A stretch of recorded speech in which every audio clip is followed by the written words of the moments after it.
प्रिय विद्यार्थियों, एक बार फिर से आपके अपने YouTube चैनल ओवी इंग्लिश पर स्वागत है। हम गणित के टॉपिक ज्यामितीय आकृतियां डिस्कस कर रहे थे। इसी टॉपिक को आगे बढ़ाने से पहले पिछली क्लास को अपन रिवाइज करते हैं। तो आइए शुरू करते हैं आज की क्लास ज्यामितीय आकृतियां। पिछले टॉपिक में अपनी कुछ चीजें डिस्कस की थी, उनको एक बार फिर से रिवाइज करते हैं।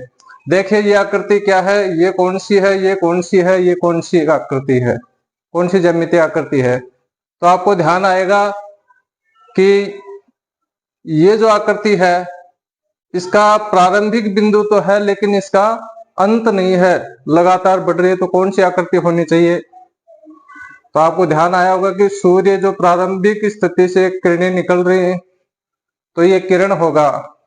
तो किरण की प्रारंभिक स्थिति तो होती है लेकिन इसका अंत बिंदु नहीं होता। तो ये अपनी आकृति थी किरण। अब ये जो इसके दोनों प्रारंभिक और अंत बिंदु दोनों होते हैं वो अपना होता है रेखा खंड। ये है अपना रेखा खंड। इसमें देखते हैं तो इधर भी आगे बढ़ रही है, इधर भी आगे बढ़ रही है, जिसका कोई अंत ही नहीं हो, वो होती है अपनी रेखा।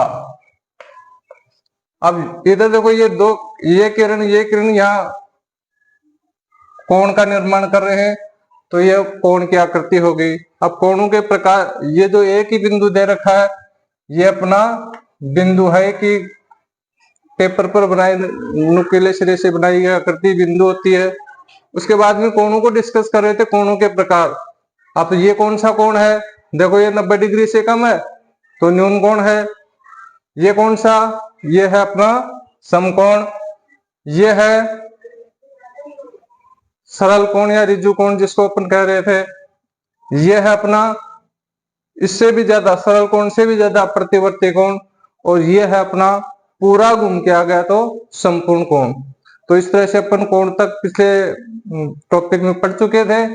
इससे आगे बढ़ते हैं आज ज्यामितीय आकृति में कोण युग्म। युग्म का मतलब होता है जोड़ा। युग्म यानी जोड़ा।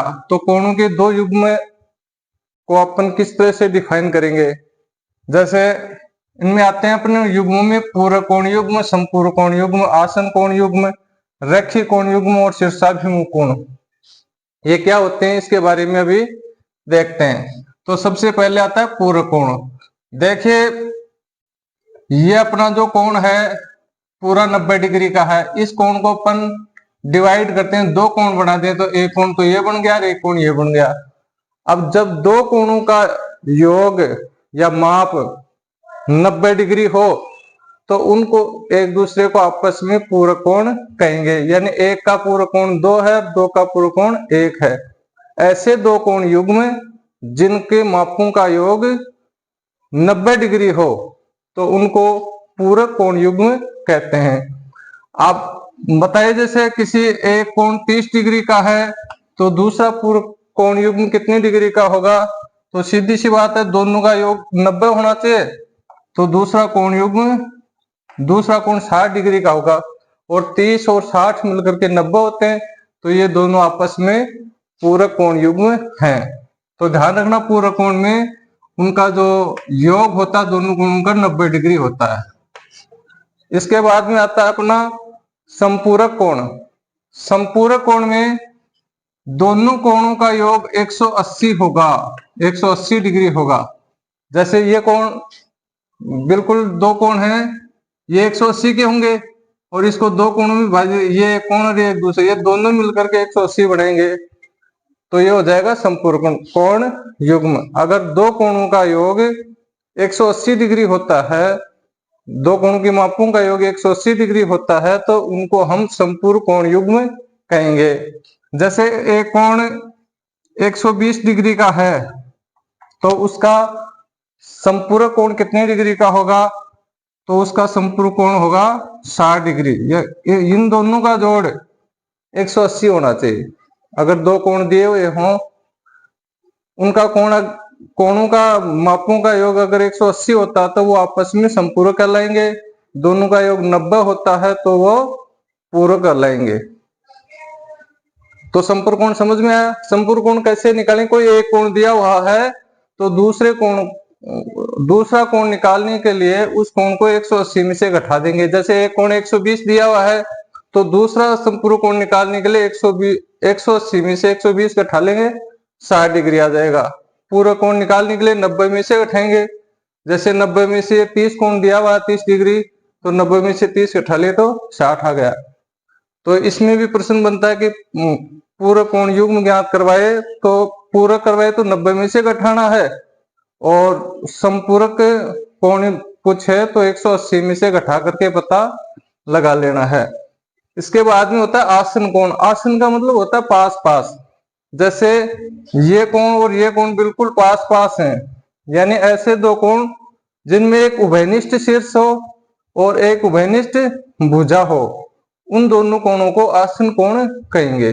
जैसे एक और दो, इनमें उभयनिष्ठ भुजा ये है और दोनों कोण का, इस कोण का और इस कोण का, ये एक ही शीर्ष है, तो ऐसे कोणों को अपन आसन कोण कहते हैं। इसके बाद में आता है रैखिक युग्म। रैखिक युग्म क्या होता है, किसी सरल रेखा पर बने गए दो कोण, किसी भी सरल रेखा पर बनाए गए दो कोण रैखिक युग्म बनाते हैं।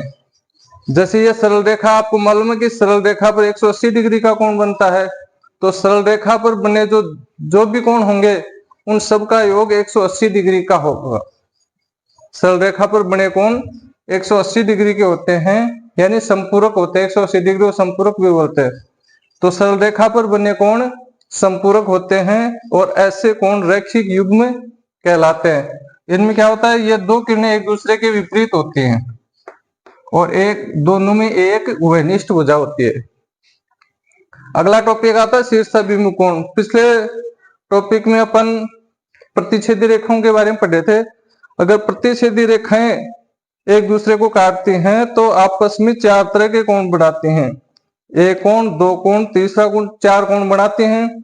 इन चारों कोणों में जो आमने सामने के कोण होते हैं, जैसे एक के सामने 2 है, 3 के सामने 4 है, तो 1 और 2 आपस में शीर्षाभिमुख हैं और 3 और 4 आपस में शीर्षाभिमुख कोण हैं।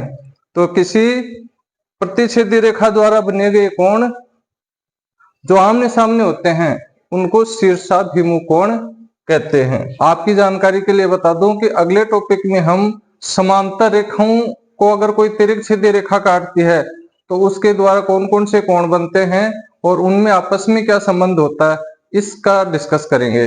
धन्यवाद।